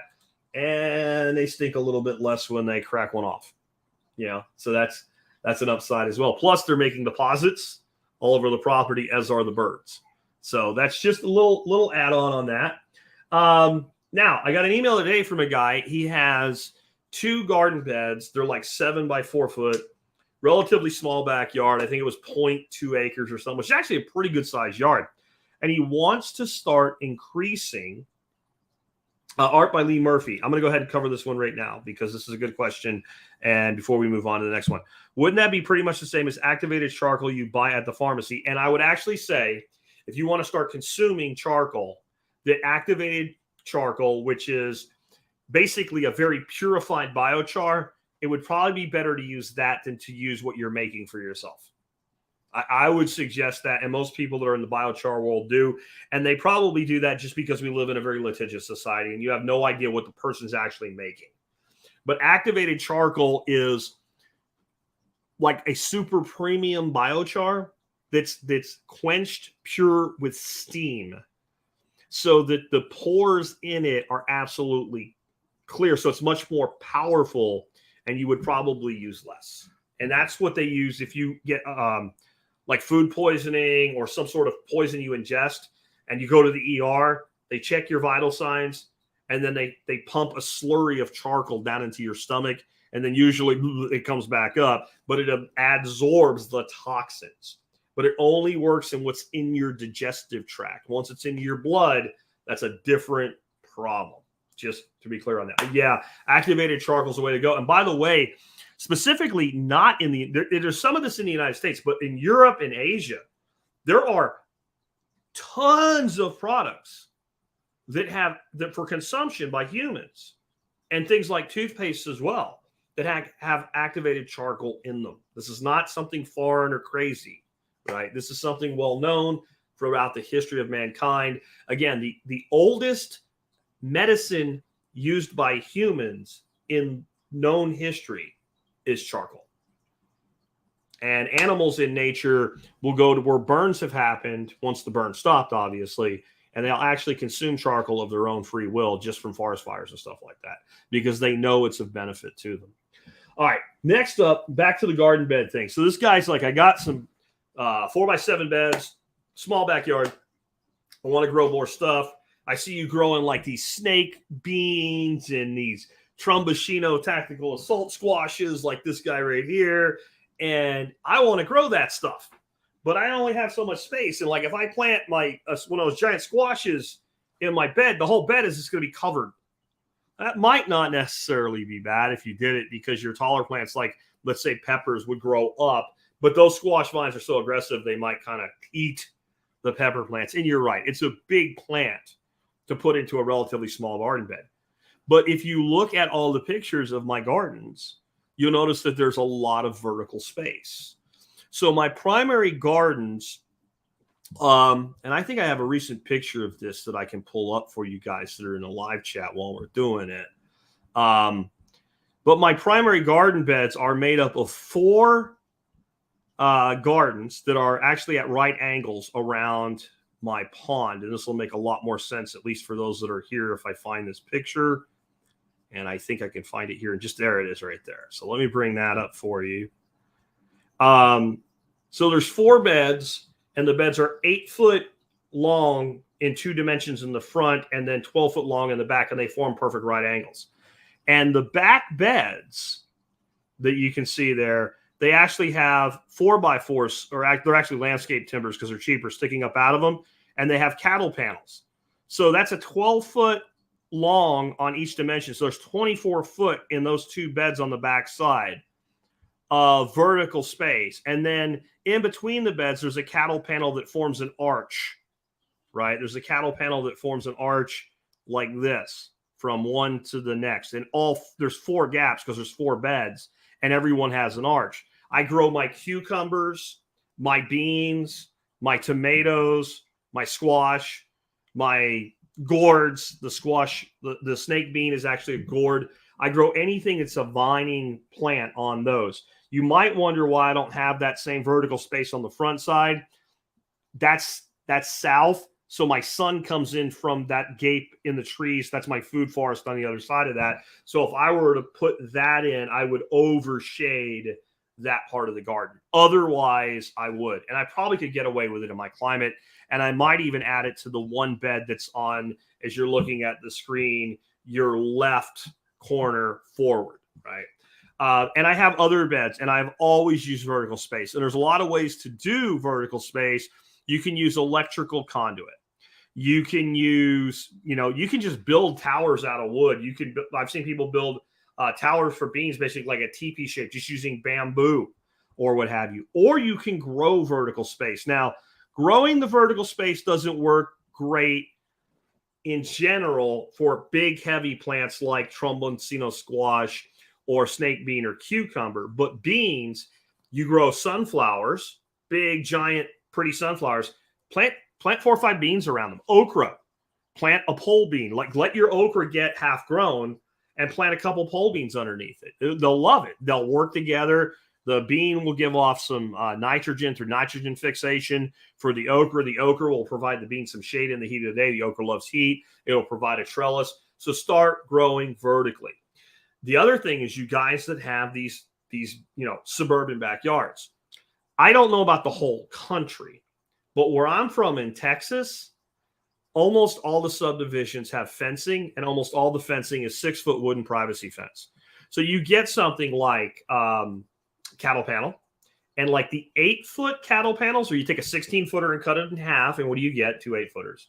And you put it at a slight angle so that it touches the top of the fence at 8 foot and it's 6 foot. So you step out about 3 foot and you'll end up with kind of like almost a perfect like straight fence, and then like a perfect, like, what is it, like an 80-degree angle? And then you put a bed right out where the cattle panels hit the ground, just a little narrow bed that can be in ground as long as you don't have dogs that are going to dig it up or something like that. And you plant vertical plantings there and maybe 1 row of conventional plantings. You have the entire circumference of your fence to work with and figure out where it is. Now you've got shade, the neighbor's house, microclimates, figure out where the best opportunities are. A lot of times people have like the side of the house. They have these kind of narrow lots, but good solar exposure. And if you've got early sun, late shade in the southern climates, that's the Goldilocks zone. And you can put things that allow you to grow up the wall of your house, up the wall of your fence, both, even arches over it. That is a nice, cool place to be. How cool would it be? You put a little deck over in a spot like that. You use some cattle panel arches over it, right? You put a couple little chairs out there. You sit out in the evening in the shade, right? And if you go out in the morning to have your coffee there, you're shaded by your plants in the top side of the summer. And those giant squashes or cucumbers are just up over your head. You can do it perennials too. Grapevines, hops, if you're a brewer. Like, growing vertical is probably one of the best space multipliers there is. If you think about that picture I showed you, those arches are 16 foot. I give up about 1.5 feet on both sides to attach to the garden beds. So 3 foot. So I've got 13 feet of space. That big giant ass bed is only 12 feet long in the back. I've got more linear space for those vines in that one arch than the entire length of the bed. That's why hugelculture is so productive as well. When you make big hugels, not the little bitty ones that people call hugel on YouTube, sepulcher, you've got 1.5 meters high, 70-degree angle bed, and it's about 9 feet of width at the top, but it goes up, what is it, 4 foot? 1.5 meters? No, it's what, 5 foot? 1.5 meters is 3 foot and 1.5 feet. 4.5 foot. So 4.5 foot by 4.5 foot, right? 9 feet. It's the same as the space this way, but you've got all of the vertical working for you on both sides with 2 microclimates, because both sides of the mound, you could do that without necessarily building a mound. Vertical, vertical, vertical, vertical, vertical. And like vertical and then horizontal with vertical. So once you get up, then you can go out above things and then train vines along them. Just really, really simple. And you know what works great to do that with? When you have a vine and you're attaching it to something where it's actually going to hang from. Let's say you had a vertical and then you had like, you just went and cut down a 10-foot sapling. And you just roped it between 2 places. You got a 10-foot length to span, and there's nothing there. It's wide open. You can walk under it. If you're hanging a vine off of that, you want something that's wide and soft. So what we used to use a lot for plant ties when I was a kid is like old T-shirts and stuff like that. You tear, you cut a little slice and you just tear them, and you want them to be about an inch wide. And then you tie first to the thing that's going to do the weight bearing, and then you tie a second knot to hold your vine up, and you leave a space in there so if that vine expands, it's got room to expand. You know what's great for that? Velcro zip ties. Like the Velcro ties that I recommend, you can find them at T-Spaz, like for, wire management. And that way you can wrap something up and then take it back off and add another wire or redo things without cutting them off like a nylon zip tie. They work great for that. Very strong. If you need a longer one, you put two of them together. Really, really simple. And then every year you just take them down and put them away. You can reuse them for about 4 or 5 seasons before they start to really kind of be tired of being out in the sun. Very, very simple. Ecomouse says, 4X cattle panels attached to 2 stacks of 2 can provide protection frame around a 2,500 gallon tank when creating the storage area. Okay, I think you're probably talking to somebody else, but that's, so you've done that. Why not grow something on it, right? Use every bit of vertical space you have before you say you need more space. And that includes just even putting in more garden beds. We're going to have a question on that. The polls from this week on Monday, by the way, about expanding garden size. Do you have them and what have you? All right. So next thing, I had a question. Cooking's an incredible skill set. It saves so much money to be a great cook over relying on going out to eat all the time and stuff like that. The question was basically, why does my food taste like nothing when I get it out of the pressure cooker? And here's what to understand. When you pressure cook food, you inevitably overcook food. And in our society, we're so afraid of everything, not being done, that we tend to cook things for an hour that would be fine done in maybe 20 minutes. So depending on what you're cooking, depending on how tough it starts out, how tender you want it to become, because generally when we're pressure cooking, we're trying to cook faster and make something tough tender. If the thing you're eating is not something that will be tough if you cook it quickly in the oven or on a stovetop or on a grill, don't pressure cook it. Don't pressure cooking, not pressure canning, pressure cooking. When we're looking at pressure cooking meat, we're looking to make something that would take a long time fast. That's it. That's all we get out of it. So don't do it unless that's what you're going to get out of it. What you then have to do is figure out for this thing, what is the minimum amount of time to get what I'm looking for out of it? So when I do baby back ribs, I do them 25 minutes for 2 racks. And to fit them in, I use the electric pressure cooker. The one I recommend by is Nesco, and it's like 20 names now, but Carry, Nesco, etc. The one you can pressure can in. 25 minutes, 2 racks of baby backs cut in half, so 4 pieces. They fit in there kind of standing up. I give them a real good rub. And it's, you say, well, Jack, what's your recipe for your barbecue rub, man? Depends on what I want that day. But a lot of times I use coffee. Nicole Sauce is here. Use some hollow roast coffee ground up. Coffee, like some sugar in a rub like this. But I use, oh my God, erythritol, Lakanto brown sugar.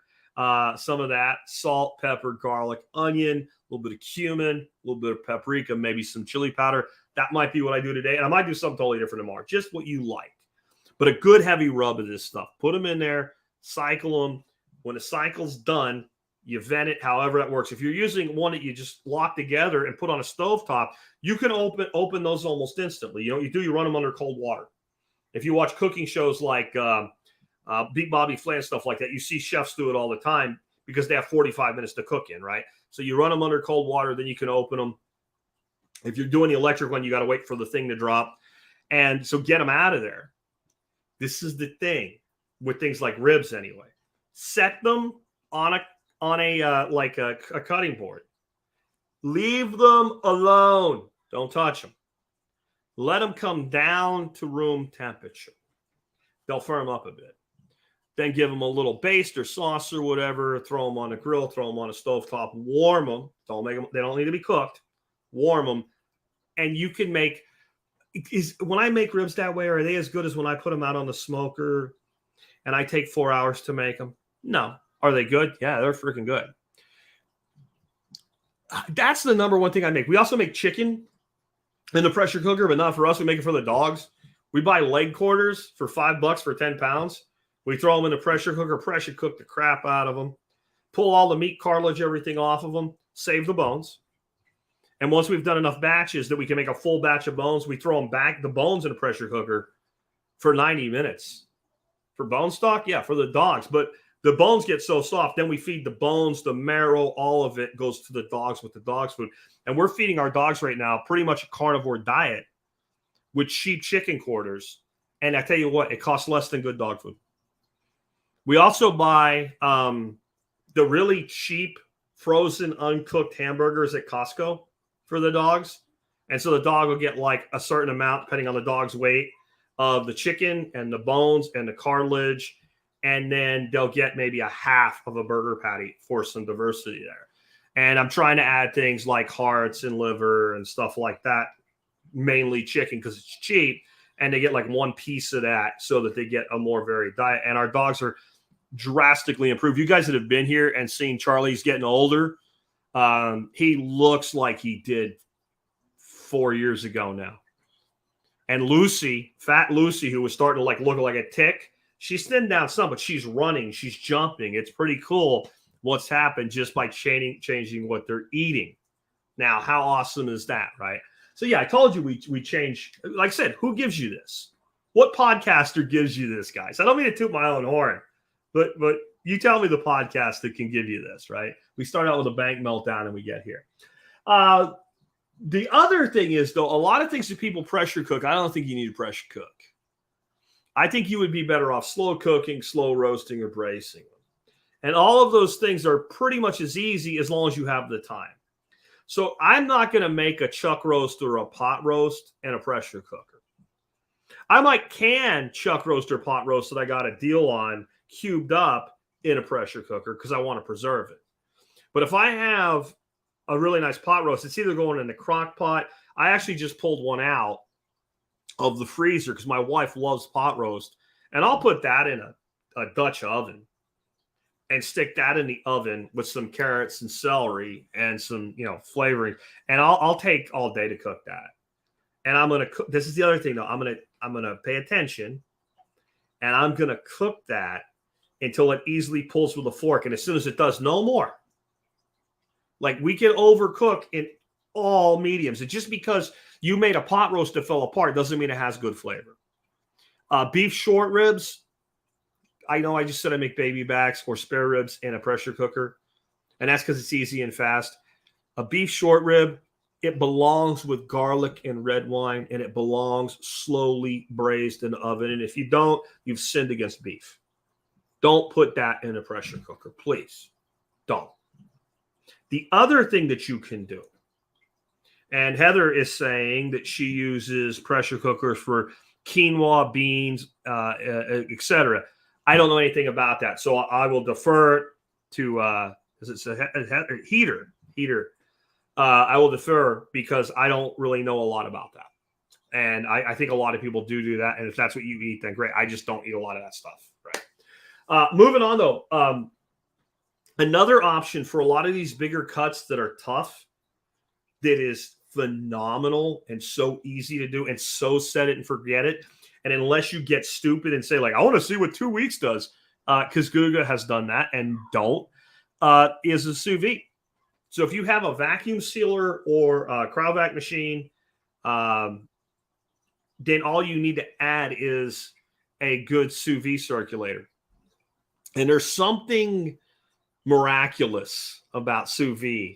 And there's a couple different things. One, if you make a pot roast sous vide and you throw fresh herbs inside with it and all, and you let that thing go and you go ahead and you take it up to like 160 so it's well done. It looks more like a conventional pot roast. You cook it long enough, and you can look up, cooking times depending on what you're cooking and how big it is to get that tenderness. It's just as tender, but it has a lot more flavor because it's all sealed in. But there's another little magical thing that you can do. You can take cuts of meat that you would never eat, like medium rare, what have you, or even medium well, and you can make them that way. So I would surmise that almost no one here has ever had medium rare brisket. And it's not because you don't eat, like some of you won't eat medium rare. That's a different story. That's up to you.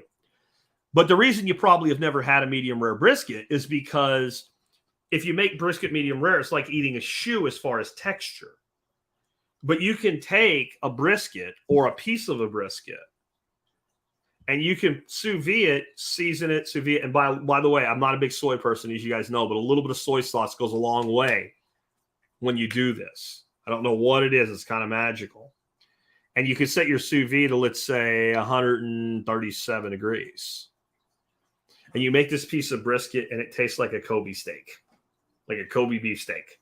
Especially the point, the part with all the fat in it, it's kind of crazy. So there are other ways to skin that cat, right? Oh, last part here. And I have a couple sous vide circulators I recommend in the show notes for you guys today. I'm going to bring this up. It's the item of the day. It's also a segment today, though, instead of just, hey, you can do business through T-Spaz and help us out. Incubators. So we did talk about water glassing eggs, but if you want fresh eggs, during the molt, the secret is to have chicks right now, and it will take them about 22 weeks to start laying, and they will lay during the molt because they won't molt because they're babies. They're juveniles. They're just coming into maturity, so they'll skip that first molt. And so usually we bring birds in, they start to lay about 22 to 24 weeks, and then the next season at about 1.5 years of age, they go to a molt. It's 6 weeks. We get very little production. They come back up. Winter comes, it goes back down. If you hatch new birds every year, timed to that molt, you'll have a bridge loan from the chickens, right? Plus, I don't know if you've looked at the price of chicks lately, but it's gotten stupid.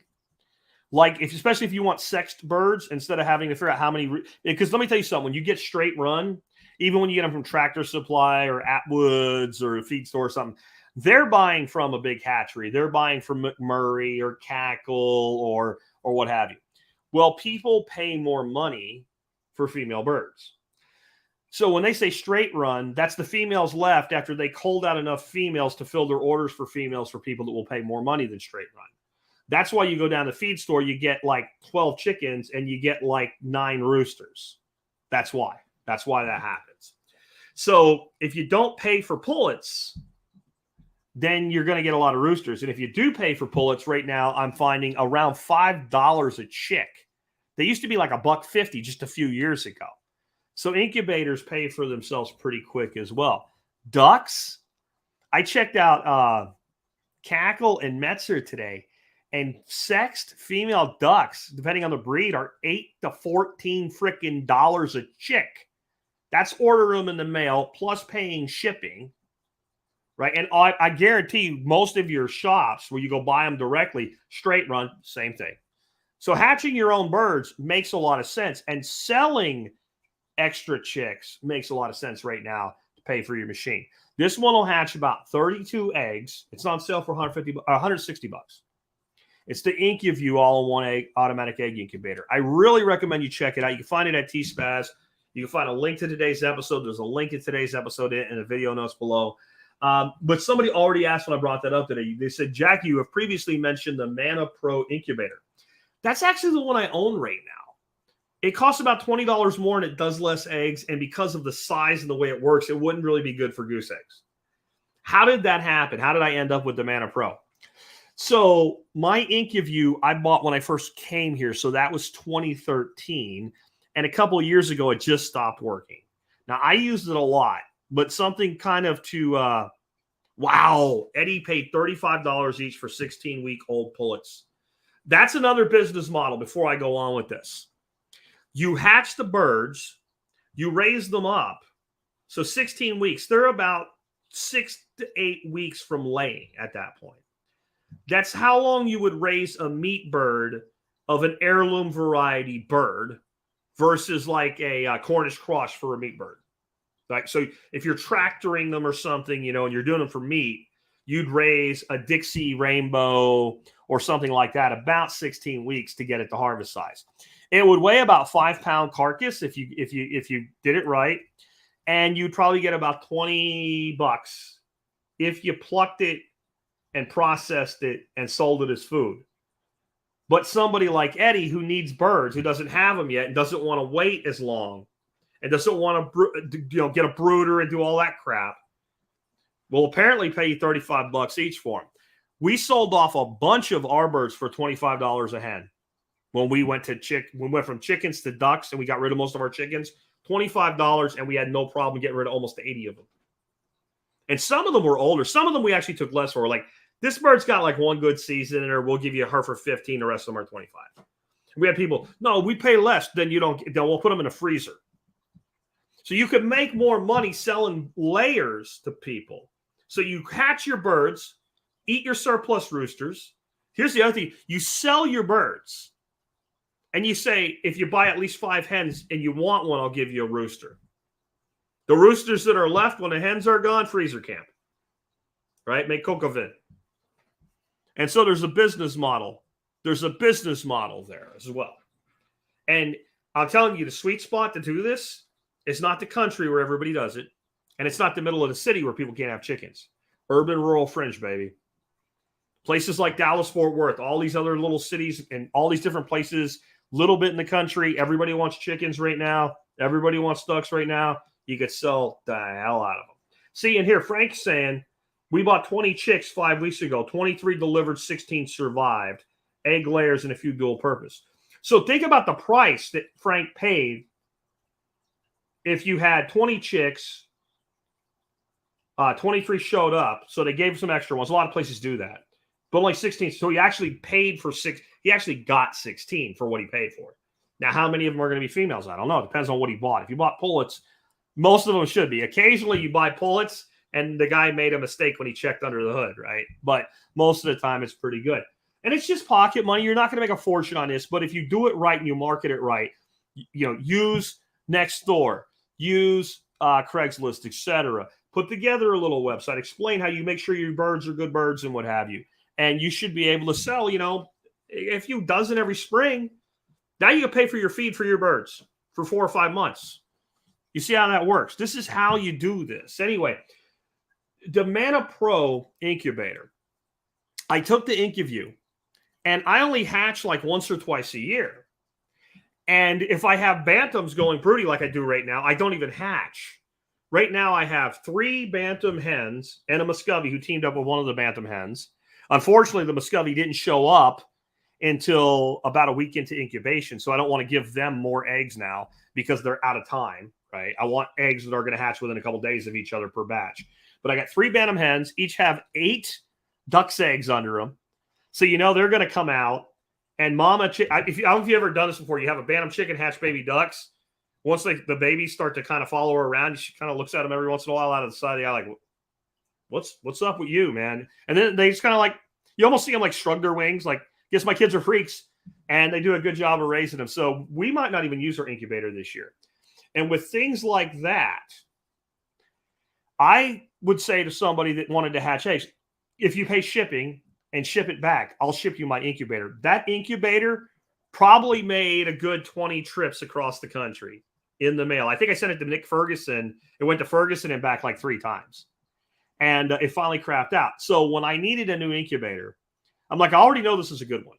Let me try something else. So I got the Mana Pro. It was $180, and it does something like 24 eggs versus 32. And it was $180, and the normal price on the IncuView is like $225. So it costs less, and I didn't need to hatch 32 eggs. And I thought, for my audience, I'll try something different and see how it is. And this is what I would tell you. The IncuView is a little more complicated to program. The Mana Pro is stupid easy to program based on, 27 days for ducks, 21 days for chickens, etc. Like really easy. The IncuView works just as good. It's just a little less intuitive to program. The IncuView, you have to take the lid off to add water to it, which disrupts your humidity, though it did not affect hatching rate at all. And then you have 2 different channels for water. And for the first part of the hatch, you fill one, and the second you keep both full. The Mana Pro sort of works the same way, but it has a little thing that sticks out the side and has a little red thing, like a little stopper that goes in one side, like side A and B. So you add water to side A from the outside with it closed up. You never have to open it. And then when you get to lockdown, you pull the little red tab out of the other side so you don't get confused. You fill them both up. It's just a little fiddly, and it's easy to spill water wherever it's sitting because you're pouring it in this little tiny slot that sticks out. So it's a little fiddly, but it's no big deal. And I just put a dish towel under it. And if I overfilled it, okay, oh, well, it went on a dish towel. So that's the big difference between them. Less eggs, easier to program, a little fiddly with the water, but you don't have to open it. You have to open it, a little more complicated to program, does more eggs. And I think it probably circulates air a little bit better. But both of them had damn near 100% hatch rate. So I recommend them both. But I realized I never actually wrote up the Mana Pro. I'll try to do that this weekend. I'm also going to be writing up my new urban worm farm, which I am freaking so fantastically happy with. And thank you so much, Peyton, for the $5 super chat. I really appreciate the value for value exchange there. Thank you so much. I have a couple of things started, just two things. I'm going to hit those real quick before we wrap up. Jesse said the risk of being debanked for wrongthink is a big deal breaker for me. Yeah, that's when we were talking earlier about the banking thing. And Kevin O'Leary saying we don't need regional banks. How easy is it to debank people for wrongthink, wrong thought, wrong action if you have 5 or 6 banks in the whole country? It's really easy. People need a bank account to function, and they're going to have a bank account in one of 4, 5, 6 banks. But don't worry, Kevin O'Leary says you can still buy stock in them. Yeah, really, really nice. Self-custody Bitcoin. Guys, look, I know some of you are just anti-Bitcoin. It's going to go to zero, whatever. How long does Bitcoin have to do what it's doing and what it's always done before you admit you were wrong? Please don't be the person who built his house on stupid, and rather than admitting the stupid decision, will burn the house down and burn to death inside it because you can't admit you were wrong. I'm not saying to put your life savings. I'm saying have something. Learn how it works, self-custody, learn to use a Lightning Network, get involved with value for value, get on Nostr. Guys, I've stacked 150,000 sats on Nostr this week. I got on Nostr Monday morning. When I was that's why the show went late Monday, because while I was supposed to be putting together some of the last stuff for the show, I was dicking around trying to figure out how to make Nostr work. And so I went live on Nostr like 9 o'clock in the morning on Monday, and I emptied my Albi wallet out. I left like 1,000 sats in it, so I had something to throw back at people. And I checked it this morning. I have 154,000 sats. Not a bad 3/4 of a week for posting shit on social media. And this is the parallel economy. Everything that we talk about, we say parallel economy, and I see it like all over social media all the time. We need a parallel economy. This is the parallel economy. This is how you do business with each other. You want to create local economies? Use Lightning. Wallet of Satoshi. Get some Bitcoin, however you do it. If it's not in Lightning when you get it, there's ways to get it in there. You can use Wallet of Satoshi exclusively. It's not self-custody, but if you use something like Exodus, they have Lightning. You can do one transaction and move on-chain to Lightning, which is just faster, lighter, not really traceable transactions, and keep your cash money in Lightning. Get yourself a hardware wallet and self-custody your on-chain Bitcoin and start doing business in it. If you own a business and receive payments from the public, and you don't take Bitcoin as a payment method, I don't even know what to say. Like if you watched the first half of this podcast today and you were like, this is fire, this dude's spitting the truth, and then you're like, I ain't going to use Bitcoin, you might not make it. You might not make it. Like I said, silver and gold, check. Real estate, check. Business of your own, check. Other investments, check. Tools, gardens, all of it. But geez, guys, I'm sorry to put it on you this hard. Most of the people that tell me Bitcoin's going to zero, I prefer fill in the blank. They don't own any fill in the blank either. It's just an excuse. Or it's technically hard and they're afraid they'll do something wrong. Please take to heart the episode we did yesterday. It was a great discussion. Just try shit. Get $50 worth. You're probably going to blow $50 this weekend on something that you don't really need. take that $50, learn, use it as tuition. Call it Bitcoin self-education tuition. And by the time you're done with it, you probably end up with $48. It's probably going to actually cost you $2. Get it at least on your phone in a good software wallet like Coinomi or Exodus or something like that. And throw $5 into Lightning and move it to Blue Wallet or Wallet of Satoshi. Learn how to go from Wallet of Satoshi back on chain. Learn how to do the stuff. Or when it all comes crashing down, don't tell me you wish you knew. Sorry. Bonnie says, statement, one needs enough in reserves to pay real estate property taxes for more than 1 year. A person will lose property, own nothing per the WEF. That's a good point. So when I say you need a reserve fund to pay your bills, and I say mortgage, I'm not talking principal and interest alone, especially those of you who are blessed enough to have completely paid off your property. If that's you, then you need to take the fact that you need to keep insurance on your property and you need to be able to pay your taxes on your property seriously. And if you're doing that, no problem out of income, but you have no reserve, remember, the minute that income is cut, there's a time clock that starts before your property's on the auction block. And some parasite like me, who doesn't know you, and is not doing it to be a parasite, but you'll feel like I am, who has a nice cash reserve, if that starts to happen in mass because of this shit, I'll be out there going, 25 grand. Yeah, I'll buy a house for 25 grand. No problem. Cash money, no problem. That's what's good. This is going to hurt. I only spend so much time. If you watch the beginning of this or listen to the beginning of this and you're like, dude, this guy is amped. It's not an act. I'm not an actor. I wasn't even in drama club in high school. Shocking, I know. I had a mullet in high school, and I hung out with all the people that got stoned all the time. Okay? I was a stoner that played sports, right? And so I'm not an actor. I'm not good at it. I can only be that passionate when I care about something. Art by Lee Murphy says, what's your current favorite hardware wallet? Trezor. The Trezor Model T, right? That's my favorite hardware because it pairs with Exodus. Not necessarily how I use it anymore, but I recommend Exodus because they have great support and I can't be your technical support.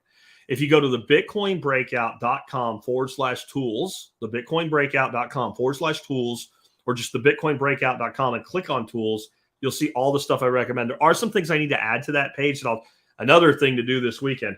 Another thing to do this weekend is Start9 just added where you can like basically run your own version of, I don't exactly understand what it is yet, but basically you have complete control of your Nostr stuff and connecting to Iris and then therefore Nostr through Tor. And it's just an app you can add to your embassy server. So I have another technical thing to learn. Guys, remember when I talk and you think, man, this guy just knows all this stuff. I don't know all this stuff. I'm having to figure out stuff every day. Yeah, Eddie says, for those who may still have a Jax wallet, it's going away. Yes, it is. Please get off the Jax wallet. Please get off the Jax wallet. I used to recommend Jax, but I haven't recommended Jax for like 4 years. And I've said get off Jax for 4 years. So I can only say, that so much. Kevin says the Trezor was pretty effortless to learn. One more and I got to go, guys. We're at almost 2 hours. There's something you need to know about the Trezor, especially when it comes to pairing it with Exodus. When you get a Trezor wallet, it has no firmware on it. It's basically an open vessel. Hunter, where you been, bro? What happened to Jax is they stopped doing any development support and upgrades to it almost 5 years ago. So I said, get off of Jax. Anyway, that's it. And the reason it does that is so that, and you need to buy this directly from Trezor. Do not buy this from Joe on freaking eBay or even off Amazon. I have a link on my Bitcoin tools page. Yes, I make a small commission. By the way, they pay me in Bitcoin. Isn't that interesting? It ships directly from Trezor. It has no firmware on it. And the first time you plug it in, it'll pop up and say it wants to talk to the Trezor mothership and install the firmware. You need to do that before you can pair it with Exodus, or you'll sit there angry at it trying to get it to pair, and you'll think, I don't want to connect to the Exodus, the Trezor mothership, because I want to manage it with Exodus. It doesn't matter. You have to connect first. It's pretty painless. It walks you through it. You do that, then it pairs beautifully with Exodus. Then you can open your Exodus wallet and say, I want to receive. It'll give you an address. You can receive to an address that will be managed by your hardware wallet, but you can see it in your software wallet. You just can't send it till you plug your hardware wallet in and enter your PIN code on your hardware wallet. That's what makes it extra secure. Now think about that real quick as I wrap up. Think about that compared to going down to the bank and trying to get your money out.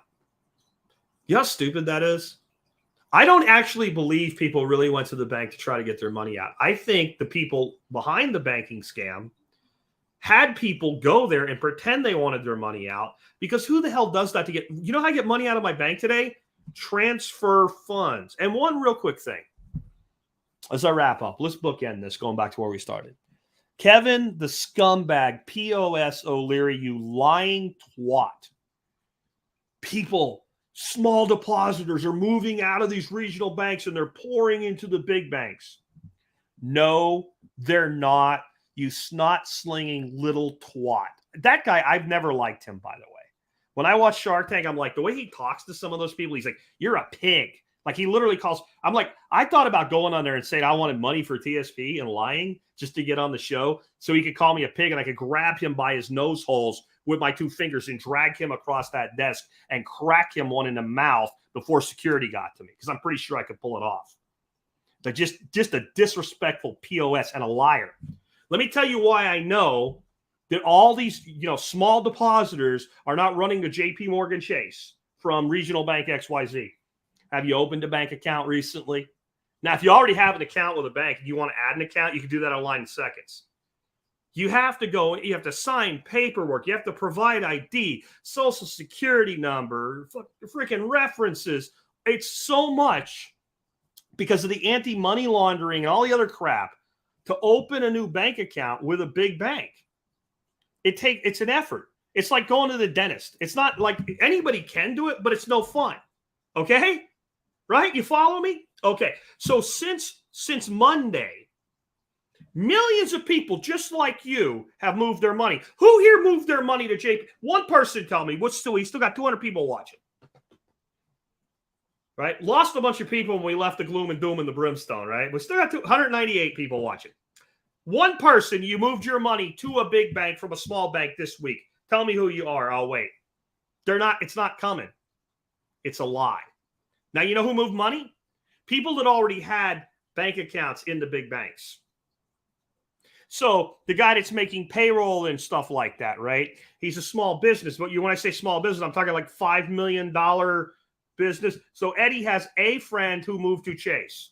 200 people. We got a guy that knows a guy. This is the mass crisis, the mass exodus. One guy out of 200 knows a guy, right? And Hunter says he moved money. What'd you move money for, Hunter? Where'd you move it to? What are you doing? Haven't been inside a bank for years. Well, you moved money. You must have had another bank account. If you didn't open an account, right? Yeah. This is what happened. The people that have like a small business, couple $1 million, $5 million turnover, etc. They have a bank account with the big bank and they have a bank account with a small bank. They didn't go down and knock on the door and look in the window, right? Oh, let me in. Come on, Jimmy, I need to move my money. No, they just went and they did a wire transfer. And if you did that, you're part of the sucker's hook. Remember what I told you. The bank, FDIC is your insurance. You're the bank's insurance. Depositors are the bank's insurance policy. The more review of a bank has, the more deposits they have every week from your payroll, the more insurance they have, the more money they can play with on the other side of the balance sheet. This is not, Oh, that's interesting.